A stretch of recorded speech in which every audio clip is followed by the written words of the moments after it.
छत्रपुर उपकंठ गोपालपुर बंदर रे दीर्घ वर्ष धरी काम करुवा कर्मचारी माने गोपालपुर बंदर जहाज रे कार्य करि आछंती। वर्तमान पाखापाखि 2 वर्ष हेब आवश्यक अनुसार जहाज आसुनी, जहाँफल जहाज रे कार्य करि आसुथिबा कर्मचारी एवं सेमानक परिवार लोक माने विभिन्न असुविधार सम्मुखीन होउछंती।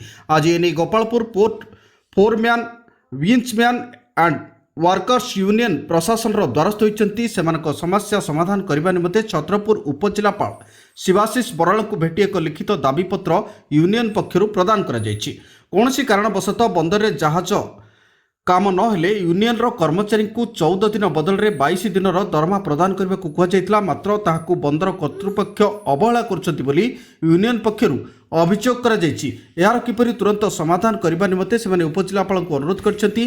दाबीगुड़ी को यथाशीघ्र पूरण न कले आगामी दिन में आंदोलन पंथा ग्रहण कर मो ना क्षीरशेखर बेहरा एज जनरल सेक्रेटरी। आम लास्ट अक्टोबर मसरे आम गोटे लेटर देलु जे यथाशीघ्र 14 दिन रु 22 दिन करा बोलिकी, किंतु अक्टोबर मस टू बर्तमान एप्रिल है एपर्यंत 6-7 मास बीतीगला कि आम किसी रेस्पॉन्ड करना कि आमर लेटर कौन किसी रिप्लाई भी देना, साइलेंट रही होती जहाँद्वारा कि आम बाध्य हो किसी स्टेप नापी, किंतु आम कौन इलीगल स्टेप नेबू ना।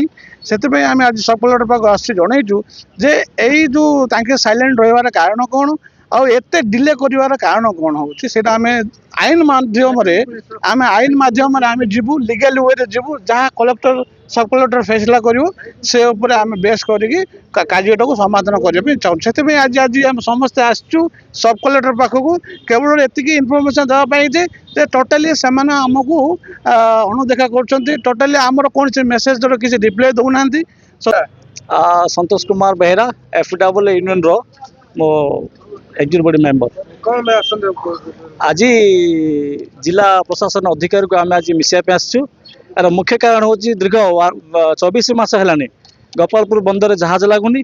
राज्य सरकार चुक्तिनामा अनुसार जो मास को 11 लाख टन देवार थिला ताहा आमको दि जाऊना, जहाँफल आम 117 वर्कर प्राय 700 मेंबर आम ये बहुत हैरान होचु, जहाँफल कि आम सुराट जीवार भी अवगत है बारंबार पोर्ट कर्तृपक्ष को जन भी से कौन कर्णपात करूना। छत्रपुर प्रशांत कुमार महाराणा रिपोर्ट तेज ओडिशा।